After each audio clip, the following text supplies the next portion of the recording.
इयत्ता 12वी विषय भूगोल प्रकरण क्रमांक 6 तृतीयक आर्थिक क्रिया स्वाध्याय प्रश्न क्रमांक 1 साखळी पूर्ण करा। यामध्ये अ आ इ दिलेले आहे। 1 माथेरान चहा संदेशवहन, 2 भौगोलिक स्थान निश्चिती अटलांटिक महासागर तृतीयक व्यवसाय, 3 श्रीलंका कृत्रिम उपग्रह निर्यात व 4 पनामा कालवा पर्यटन पॅसिफिक महासागर। तर यांची योग्य जोडी जुळवून साखळी पूर्ण करायची आहे। तर याचं उत्तर आपल्याला असे देता येईल। 1 माथेरान पर्यटन तृतीयक व्यवसाय, 2 भौगोलिक स्थाननिश्चिती कृत्रिम उपग्रह संदेशवहन, 3 श्रीलंका चहा निर्यात, 4 पनामा कालवा अटलांटिक महासागर पॅसिफिक महासागर। प्रश्न क्रमांक 2 योग्य पर्याय निवडा। 1 तृतीयक व्यवसाय पर्याय आहेत अ संसाधनांचा वापर, आ पक्का माल, ई कच्चा माल, ई माल वाहतूक। तर याचं उत्तर आहे यापैकी ई माल वाहतूक। 2 नैसर्गिक बंदर पर्याय आहेत अ कोच्ची, आ जवाहरलाल नेहरू पोर्ट ट्रस्ट, ई दिल्ली इंटरनॅशनल कार्गो टर्मिनल, ई नागपूर कार्गो हब। तर याचं उत्तर आहे आ Jawaharlal Nehru port trust. 3 trans Australian लोहमार्ग स्थानक। तर याचे पर्याय आहेत अ पर्थ सिडनी, आ पर्थ व्लादिवोस्टोक, ई सिडनी व्हँकुव्हर, ई व्हँकुव्हर व्लादिवोस्टोक। तर याचं उत्तर आहे अ पर्थ सिडनी। प्रश्न क्रमांक 3 भौगोलिक कारणे लिहा। 1 तृतीयक आर्थिक क्रियामध्ये सेवा आणि विनिमय यांचा समावेश होतो। तर याचं उत्तर आहे या व्यवसायात कुठल्याही प्रकारचे उत्पादन घेतले जात नाही, मात्र उत्पादित वस्तूंना मूल्य प्राप्त करून देण्याचे कार्य या व्यवसायात केले जाते। उत्पादन प्रक्रियेत प्रत्यक्ष सहभाग नसतो, लोकांना फक्त सेवा पुरवितात। हे व्यवसाय अनुत्पादक असतात, प्राथमिक व द्वितीयक व्यवसायांना जोडण्याचे कार्य करतात। मानवी समूहांच्या विविध गरजा भागविणे याच्याशी तृतीयक व्यवसायाचा समावेश असतो। वाहतूक, दळणवळण, आरोग्यसेवा, पर्यटन, बँकिंग, व्यापार व वाणिज्य यांचा समावेश होतो। अशा सेवा आणि विनिमय यांचा समावेश होतो, म्हणून यास सेवा क्षेत्रातील व्यवसाय असेही म्हणतात। 2 हवाई वाहतुकीचे प्रमाण वाढत आहे। तर याचं उत्तर आहे जगातील वेगवान वाहतूक साधन म्हणून हवाई वाहतुकीकडे पाहिले जाते। जागतिकीकरणामुळे आंतरराष्ट्रीय व्यापारात वाढ झाली आहे, त्यासाठी हवाई वाहतूक हा उत्तम पर्याय आहे। लोकांची आर्थिक स्थिती सुधारत असून राहणीमानाचा दर्जा उंचावला आहे। या वाहतूक प्रकारावर अडथळ्याचा फारसा परिणाम होत नाही, सरळ मार्गाने वाहतूक करता येते। नाशवंत, मौल्यवान, वजनाने हलक्या, आकाराने लहान वस्तूंसाठी हवाई वाहतूक उपयुक्त आहे। आरोग्य सुविधांसारख्या अत्यावश्यक सुविधा हवाई वाहतुकीने पुरविता येतात। नैसर्गिक आपत्ती व युद्धजन्य परिस्थितीत हवाई वाहतूक प्रभावी ठरते। जगात पर्यटन व्यवसाय वाढत आहे, अशा विविध कामासाठी हवाई वाहतुकीचे प्रमाण वाढत आहे। 3 भौगोलिक विविधता ही व्यापारास कारणीभूत असते। तर याचं उत्तर आहे अनुकूल भौगोलिक परिस्थितीमुळे एखाद्या प्रदेशात उत्पादन अधिक होते तेव्हा ते निर्यात करू शकतात. प्रतिकूल परिस्थितीमुळे उत्पादन होत नसेल त्या देशांना ज्या वस्तूचा तुटवडा निर्माण होतो ते आयात करतात. व्यापारात बंदराची भूमिका महत्त्वाची असते. नैसर्गिक बंदरे ज्या ठिकाणी असतात तेथे व्यापारवृद्धी होते. म्हणून मानवी बंदरे व्यापाराची प्रवेशद्वारे आहेत. भौगोलिक परिस्थितीच्या भिन्नतेमुळे संसाधनांची विविधता निर्माण होऊन त्याचा व्यापारावर परिणाम होतो. मृदा, खनिजे, वने, भूमी, जल आणि संसाधने यांचे वितरण असमान आहे. संसाधनांच्या विविधतेमुळे उत्पादनात भिन्नता निर्माण होते. त्यातून व्यापारात बदल होतो. मृदा, हवामान, जल अनुकूल तेथे शेती विकसित होते. शेती उत्पादने निर्यात केली जातात. आखाती देश खनिज तेल संपन्न असल्याने ते निर्यात करतात. प्रश्न क्रमांक 4 टिपा लिहा. 1. संदेशवहनातील कृत्रिम उपग्रहांचे महत्त्व. तर याचं उत्तर आहे, संदेशवहन ही आजच्या आधुनिक काळातील महत्त्वाची प्रक्रिया आहे. ज्याद्वारे संदेशाचे आदानप्रदान होते त्यास आपण संदेशवहनाची साधने म्हणतो. या कामी कृत्रिम उपग्रहाचे स्थान महत्त्वाचे आहे. सध्याचे युग माहितीचे युग म्हणून परिचित असल्याने त्यामध्ये दिवसेंदिवस प्रगती होत आहे. अवकाशात सोडलेले मानवनिर्मित कृत्रिम उपग्रह अहोरात्र संदेशवहनाचं काम करतात. यातून पृथ्वीच्या विविध नैसर्गिक व मानवी घटकांबाबत माहिती मिळवली जाते. उदाहरणार्थ, रोजच्या हवेची स्थिती, आवर्त, पृथ्वीच्या भूगर्भातील हालचाली, खनिज साठे शोधणे, अक्षांश रेखांश मिळवणे इत्यादी. याशिवाय विविध घटकांची माहिती मिळते. 2. व्यापारातील वाहतुकीची भूमिका. उत्तर, वाहतूक ही एक तृतीयक आर्थिक क्रिया असून ती व्यापार करण्यासाठी फार महत्त्वाची आहे. मालाची देवाणघेवाण करण्यासाठी गरजेची आहे. वाहतूक खर्चावर व्यापारातील नफातोटा ठरतो. जलवाहतूक, बंदर आणि हवाई वाहतुकीचे महत्त्व व्यापारामध्ये अनन्यसाधारण आहे. वाहतूक साधनांच्या विकासावर, सुविधांवर देखील व्यापार अवलंबून असतो. वाहतुकीमुळे कमीत कमी वेळेत व कमी खर्चात वस्तू पोहोचविण्याचे काम केले जाते. ज्या प्रदेशात वाहतुकीचे जाळे विकसित झालेले आहे तेथील व्यापार वृद्धिंगत झालेला दिसतो. 3. पर्यटन आणि राष्ट्राचे स्थूल उत्पादन. तर याचं उत्तर आहे, पर्यटन हा एक महत्त्वाचा तृतीय आर्थिक व्यवसाय आहे. गेल्या काही दशकांमध्ये पर्यटन व्यवसायात खूप वाढ झालेली आढळते. वाहतुकीच्या प्रगत साधनामुळे आणि पर्यटनासाठी लागणाऱ्या मूलभूत सुविधांमुळे या क्षेत्रात ही वाढ झालेली आढळते. देशाच्या राष्ट्रीय स्थूल उत्पन्नात पर्यटनाचा वाटा सर्वात मोठा आहे. तसेच या देशात पर्यटन व्यवसायात गुंतलेली लोकसंख्या ही जास्त असते. प्रश्न क्रमांक 5 फरक स्पष्ट करा. यामध्ये 1 आहे, द्वितीयक व्यवसाय व तृतीयक व्यवसाय यामध्ये फरक स्पष्ट करा. तर याचं उत्तर आहे, द्वितीयक व्यवसाय व तृतीयक व्यवसाय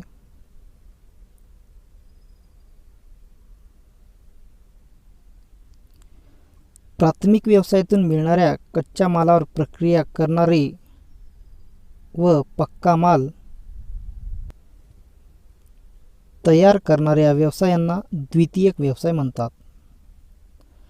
प्राथमिक द्वितीय व्यवसाय यांच्यातील आदानप्रदान यांच्यातील दुवा या दोघांना पूरक अशा व्यवसायांना तृतीयक व्यवसाय असे म्हणतात.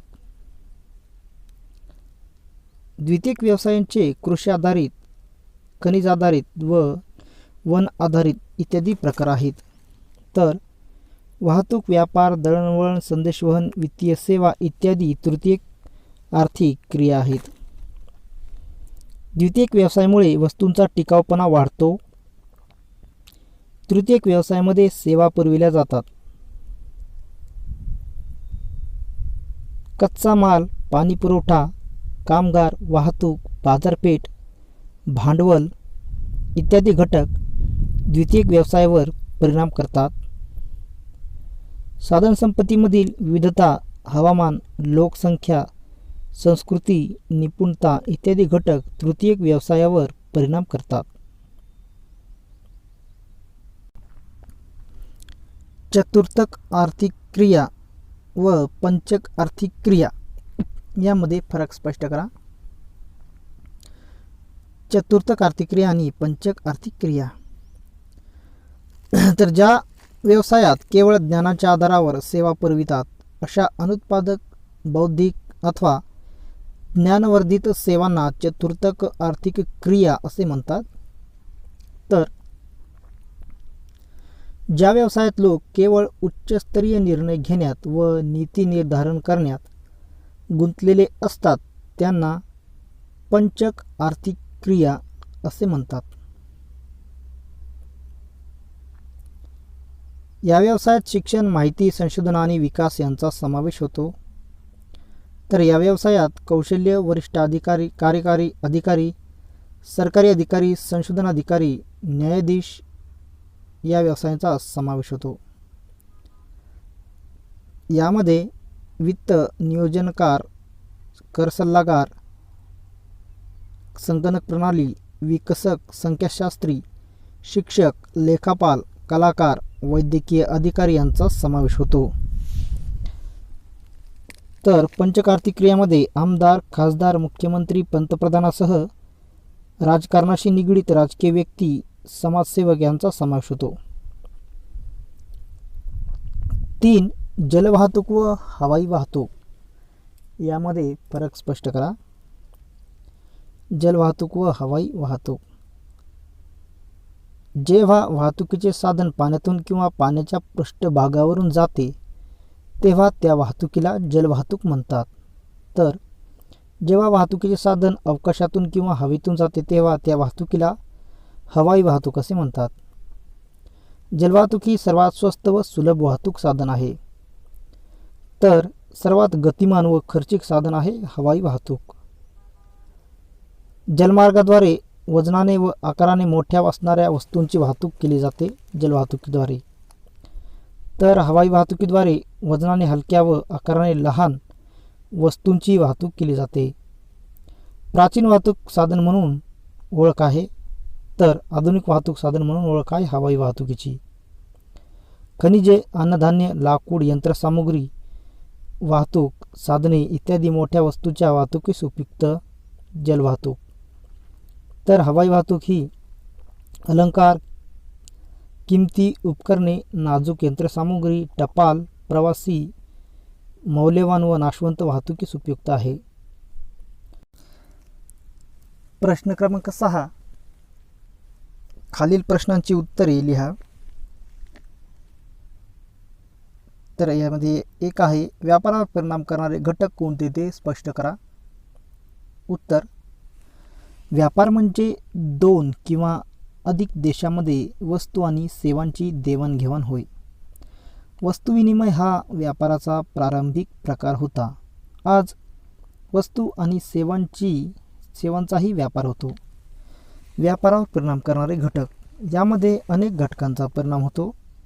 आंतरराष्ट्रीय व्यापारावर मानवी संसाधने आणि उत्पादनातील विशेषत्वाचा परिणाम होतो. 1. नैसर्गिक संसाधनांच्या वितरणातील फरक. नैसर्गिक संसाधनांचे वितरण असमान आहे. यामध्ये मृदा, खनिजे, वने, भूमी, जल आणि मानवी संसाधने यामध्ये भिन्नता आढळते. ज्या प्रदेशात मृदा संसाधन विपुल व उच्च प्रतीचे असते तेथे शेती व्यवसाय मोठ्या प्रमाणात चालतो. ते देश कृषी मालाचे निर्यातदार बनू शकतात. आखाती देश खनिज तेल संपन्न आहेत. ते त्याची निर्यात करतात तर अन्नधान्य आयात करावी लागतात. व्यापारावर नैसर्गिक संसाधनांच्या वितरणाचा परिणाम होतो. 2. हवामान. हवामानाचा परिणाम प्रदेशातील वनस्पती व प्राणी यांच्यावर होत असतो. तेथील उत्पादनाचा प्रकार हे हवामानावर अवलंबून असतात. उदाहरणार्थ, जास्त काळ हिमाच्छादन असणाऱ्या देशात मांस व लोकर निर्यात करतात, तर उष्णकटिबंधीय देश केळी, तांदूळ, कोको, चहा यांचे उत्पादन घेतात व निर्यात करतात, तर UK हा आयात करतात. हवामानाचा व्यापारावर परिणाम होतो. 3. लोकसंख्या. लोकसंख्येचे प्रमाण, वितरण, वैविध्य यामध्ये फरक दिसून येतो. त्यामुळे विविध उत्पादने देशनिहाय घेतली जातात व व्यापार होतो. तसेच व्यापारावरती त्याचा परिणाम होतो. दाट लोकसंख्येच्या देशांना कधीकधी अन्नधान्य आयात करावे लागते. कमी लोकसंख्या असणारे देश व्यापारावर जास्त अवलंबून असतात, कारण कमी लोकसंख्येमुळे वस्तूंच्या उत्पादन कार्यात देखील कमी मनुष्यबळ गुंतलेले असते. 4. संस्कृती. जगातील काही प्रदेश त्यांची उत्पादने, विविध कला, हस्तकला यांसाठी ओळखले जातात.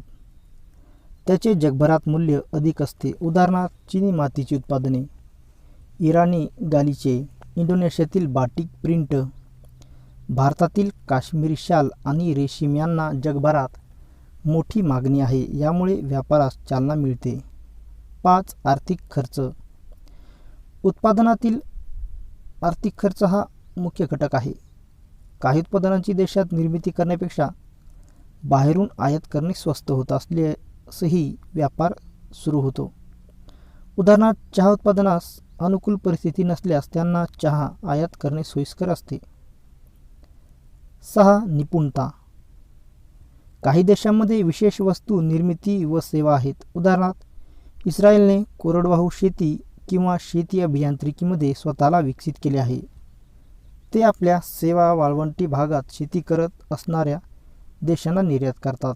तसेच अशा काही विशेष वस्तू व सेवांची आंतरराष्ट्रीय मागणी असते, त्यामुळे अशा देशांदरम्यान व्यापार होऊ शकतो. 7. शासकीय धोरण. देशाची आंतरराष्ट्रीय व्यापाराबाबत धोरण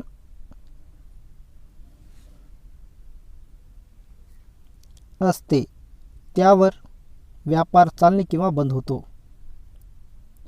मुक्त व्यापार धोरण नागरिकांना दुसऱ्या देशात खरेदी किंवा विक्री करण्यास मुभा असते.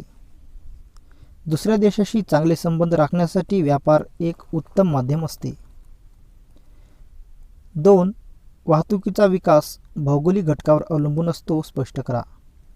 तर याचं उत्तर आहे वाहतुकीचा विकास प्रदेशाच्या भौगोलिक घटकावर अवलंबून असतो. यामध्ये पठारे, मैदाने, घनदाट जंगले, वाळवंट, मृदा, दलदल, जलाशय, हवामान इत्यादी घटकांचा समावेश होतो. 1. भूरचना. सपाट, सुपीक मैदानी प्रदेशात वाहतूक मार्गाचा विकास होतो. उदाहरणार्थ गंगेचे मैदान, मिसिसिपीचे मैदान. तर याउलट उंच पर्वतीय प्रदेश दुर्गम असल्याने वाहतूक विकास तेथे कमी होतो. उदाहरणार्थ हिमालय. तसेच वाळवंटी प्रदेश, दलदलीचे प्रदेश मानवास प्रतिकूल असल्याने वाहतूक विकास तेथे कमी झालेला आढळून येतो. उदाहरणार्थ सहारा वाळवंट. 2. हवामान. मोसमी समशीतोष्ण हवामान. भूमध्य सागरीय हवामानाच्या प्रदेशात लोकसंख्या जास्त राहते, त्यामुळे तेथे वाहतूक विकास अधिक झालेला आहे. युरोप, भारत, चीन इत्यादी. तर याउलट अतिशीत हवामानाचे प्रदेश, अतिउष्ण हवामानाचे प्रदेश प्रतिकूल असल्यामुळे वाहतुकीचा विकास तेथे कमी झालेला आढळून येतो. उदाहरणार्थ ध्रुवीय शीत प्रदेश. 3. कोणत्याही देशाच्या विकासास वाहतूक व्यवस्थेचे स्थान का महत्त्वाचे असते? तर याचं उत्तर आहे वाहतूक सेवा सुविधाद्वारे माणसे, वस्तू आणि उत्पादित माल इत्यादी प्रत्यक्षपणे एका ठिकाणावरून दुसऱ्या ठिकाणी नेले जातात. देशाच्या विकासात वाहतूक व्यवस्थेचे स्थान अत्यंत महत्त्वाचे असते. आर्थिक क्रियांचा विकास वाहतूक व्यवस्थेवर अवलंबून असतो. भूमार्ग, जलमार्ग, हवाई मार्ग अशा प्रकारचे वाहतूक प्रकार प्रत्येक मार्गाची वैशिष्ट्ये व गरजा वेगवेगळ्या असतात. वाहतुकीमुळे विविध उद्योगांना लागणारा कच्चा माल, यंत्रसामग्री, इंधन, मजूर इत्यादी कारखान्यापर्यंत वाहून आणला जातो, तर कारखान्यात तयार झालेला पक्का माल बाजारपेठेपर्यंत पोहोचविता येतो. वाहतुकीमुळे वेळेत व अंतरात मोठी बचत होते. वाहतूक गतिमान असते. वाहतूक मार्गामुळे मानवाला विविध व्यवसायांची क्षेत्रे उपलब्ध झाली आहेत. वाहतुकीमुळे देशातील साधनसंपत्तीचाही विकास होण्यास मदत होते. उत्पादित मालाची उपयोगिता वाढते. उत्तम वाहतूक व्यवस्था देशाच्या आर्थिक, सामाजिक, राजकीय व औद्योगिक विकासाला मदत करते. संरक्षणाच्या दृष्टीने वाहतूक साधनांना खूप महत्त्व आहे. निरनिराळ्या वस्तूंना नवी बाजारपेठ उपलब्ध होते. आंतरराष्ट्रीय संबंध विकसित होण्यास वाहतुकीची भूमिका महत्त्वाची असते. वाहतुकीमुळे मानवी जीवन सुखी व समृद्ध होण्यास मदत होते. या सर्व बाबींचा विचार करता वाहतुकीला देशाची आर्थिक विकासाची किंवा व्यापाराची जीवनरेषा असे म्हणतात. त्यामुळे देशाच्या विकासात वाहतूक व्यवस्थेचे स्थान महत्त्वाचे असते. 4. संदेशवहन या तृतीयक व्यवसायाचा विस्तार आणि आवाका दिवसेंदिवस वाढत आहे, स्पष्ट करा. तर याचं उत्तर आहे सध्याचे युग हे माहिती तंत्रज्ञानाचे युग म्हणून ओळखले जाते. संदेशवहन किंवा दळणवळण एक प्रक्रिया आहे. ज्ञान, माहिती व संदेश यांची देवाणघेवाण म्हणजेच संदेशवहन होय. आपला संदेश लिखित अथवा तोंडी स्वरूपात पोहोचविला जातो. पोस्ट व तार, टेलिफोन, दूरदर्शन, रेडिओ, मोबाईल, इंटरनेट, वृत्तपत्रे, मासिके या सर्वांचा यामध्ये समावेश होतो. संदेशवहन कार्यात कृत्रिम उपग्रहाची भूमिका महत्त्वाची आहे. ज्ञान व माहिती संदेशवहनाच्या विविध माध्यमातून लोकांना दिले जाते. करमणूक, शिक्षण, शेती, क्रीडा, उद्योग, व्यापार, वैद्यकीय, वाहतूक, हवामानाचा अंदाज इत्यादी राष्ट्रीय एकात्मता व राष्ट्रीय सुरक्षेत संदेशवहनाची भूमिका महत्त्वपूर्ण आहे.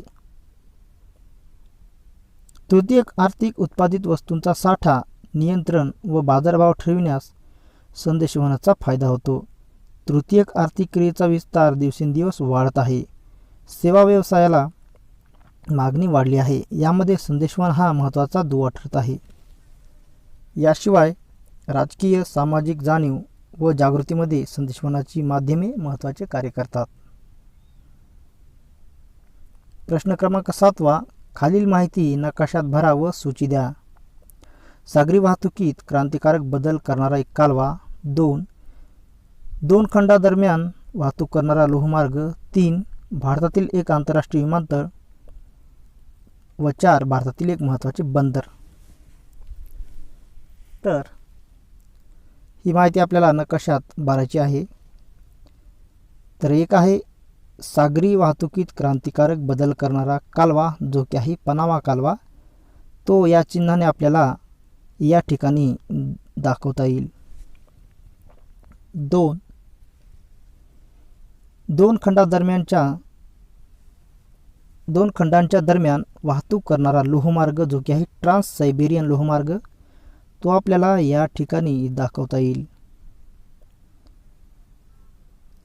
3 भारतातील एक आंतरराष्ट्रीय विमानतळ दिल्ली, जे की आपल्याला गोलवर्तुळाने दाखवायचे आहे, ते आहे या ठिकाणी. 4 भारतातील एक महत्त्वाचे बंदर मुंबई, तर आपण स्टार या चिन्हाने या ठिकाणी दाखवूयात. प्रश्न क्रमांक 8. उतार्यावरील प्रश्न. उतारा आहे नियोजन म्हणजे विविध प्रतिस्पर्ध्यांमधील उत्पादन, उत्पन्न आणि रोजगार जास्तीत जास्त वाढविण्याच्या दृष्टीने आणि विविध क्षेत्रांची योग्य वाढ होण्याचे सुनिश्चित करण्याच्या उद्देशाने मर्यादित स्त्रोत वाटप करण्याचा प्रयत्न केला जातो. टुरिझम नियोजन ही अशी प्रक्रिया आहे ज्याद्वारे निश्चित उद्दिष्टे साध्य करता येतील आणि पर्यटन विकासाकडे लक्ष दिले जाऊ शकते. पर्यटकांसाठी गंतव्यस्थान तयार करणे, श्रेणी सुधारित करणे आणि सुधारणे ही एक दीर्घकालीन आणि स्थिर प्रक्रिया आहे. समुदाय ही पर्यटनाची मूलभूत तत्त्वे आहेत. हे प्रामुख्याने स्थानिक समुदायांद्वारे दर्शविलेल्या स्वीकृतीच्या पातळीवर अवलंबून असते. प्रक्रियेत त्यांचा सहभाग आवश्यक आहे. पर्यटनाच्या विकासामुळे मुख्यतः पर्यावरणीय सामाजिक संस्कृती आणि इतर कोणत्याही गंतव्यस्थानी यजमान समुदायाच्या अर्थव्यवस्थेवर परिणाम होतो. हे परिणाम नकारात्मक तसेच सकारात्मक प्रभाव तयार करतात. गंतव्यस्थानाच्या शाश्वत विकासासाठी नकारात्मक प्रभाव कमी करण्यासाठी आणि सकारात्मक परिणामास चालना देण्यासाठी नियोजन आवश्यक आहे. तर यावरील प्रश्न आहे 1. पर्यटन क्षेत्राला नियोजनाची आवश्यकता का वाटते? तर याचं उत्तर आहे कारण याद्वारे निश्चित उद्दिष्टे साध्य करता येतील आणि पर्यटन विकासाकडे लक्ष दिले जाऊ शकते.